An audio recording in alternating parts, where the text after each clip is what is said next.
Good afternoon to all of my lovely divas, and thank you for tuning back into my channel. This is Lady Diva, and I'm coming to you in a state of anger, and I'm coming to you in a state of frustration and a state of sorrow and sadness. And people say, she's angry, she's a Christian. Yes, I am angry. The Bible lets me know that I can be angry and sin not. Anger is a God-given emotion, and sometimes you need anger to spark a fire in you to make change. And so I am angry. I am saddened by the state of America. After listening and watching the news clippings and the footage, and different ones talk about the state of the city of Charleston in South Carolina, I am sickened. And if those of you who know me, I'm a really jovial, happy, upbeat, positive person, and that will remain. I am an optimist because I believe that there's always something greater and something better. I believe that. But there comes a time when we need to talk about the issues and talk about what is going on in this country. And I'm going to give this message, and it's going to be controversial, and I'm welcome to controversy, okay? Because one thing I can be as well is I can be a fighter. And I don't mean physical fighting, but I mean in the spirit and with education, I can be a fighter. But one thing I am going to say today is, America, you are in trouble in so many more ways than you realize. When you look back at what happened in Charleston with a young man by the name of Dylan Roof, and I'm not going to give him much on my video because he is a young man that needs Jesus. He is a young man that is not mentally ill. He is a young man that needs help.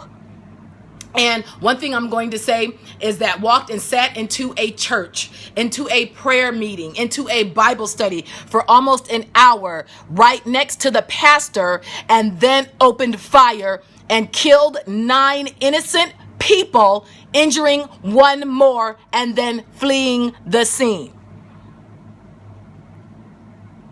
Let that soak in for just a second. Goes into a house of worship, a sanctuary, an edifice of God, with people who have no mindset of even thinking anything violent or anything hurtful is going to happen to them, not knowing that they were going to perish on that day. Allowed somebody to come into their congregation, because we do believe in coming as you are and welcoming everybody in, because that's what the church is supposed to do. Welcome them in with love and compassion so they can be fixed and they can be healed and they can be made whole, and allowed him to sit there and participate. And then he kills them.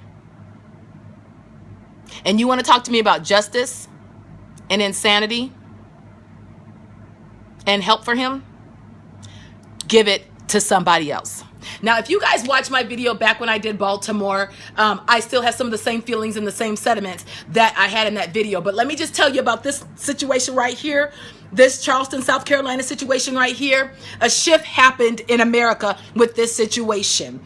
People are saying this is based solely on race. This has nothing to do with religion. I do not believe that. I am going on record as saying this is more about race. Yes, it is about race. Absolutely, positively. Everything that has been happening in the last 2.5 years, where there has been assault on African Americans in almost every city in this country, has been race. But this one right here, this also has to do with religion. I'm sorry. Let me give you my point. The fact that this young man went into a church, the oldest AME church in history, and killed 9 people. Why didn't he just go to the inner city of Charleston? Why didn't he go to the ghetto, as we call it? Why didn't he just start sniping people off, black people off in the city at random? Why did he go to a church? Think about that. He could have started doing any of this anywhere in the city. He chose a church, the oldest church in the history of the church, of the AME church. Why? Because this is now turned into a battle of spirituality.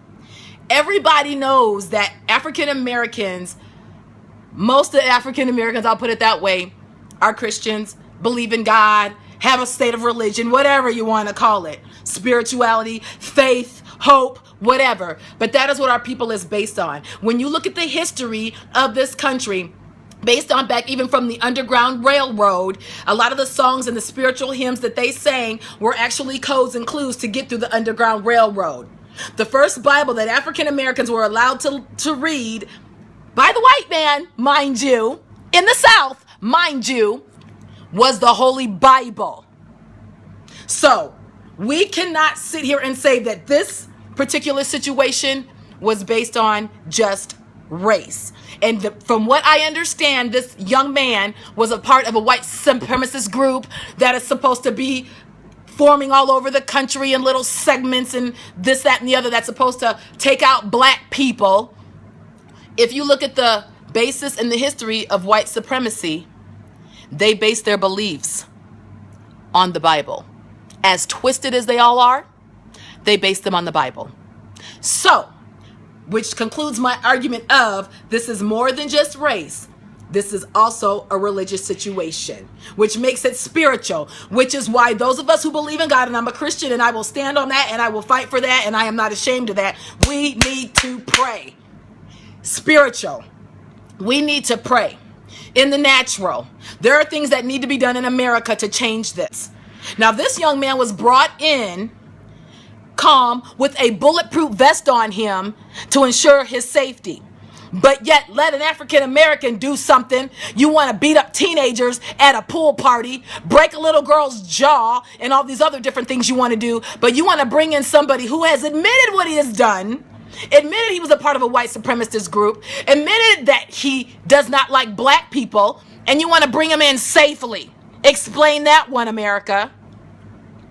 And I believe I have every right, I have freedom of speech to speak on this. I am a natural born African American citizen. I was born in this country. I pay my taxes. I work in this country. My ancestors, my family has helped build this country on their backs. We have over 500 inventions in this country that were made by African Americans. The utensils you eat from, the spoon, the knife, the fork, the stoplight, the commode, the door handle, the door, the engine of the airplane, and the list goes on, the cotton gin, and the list goes on, that have been built by Americans, African Americans. So if you think about it, there are some things you could not do in your daily life if it had not been for the mind and the invention of an African American. Think about that. While you're trying to destroy an entire race. And yes, I will say, yes, this is more about more than just race and religion and all of that. This is about the human race. Yes, it is.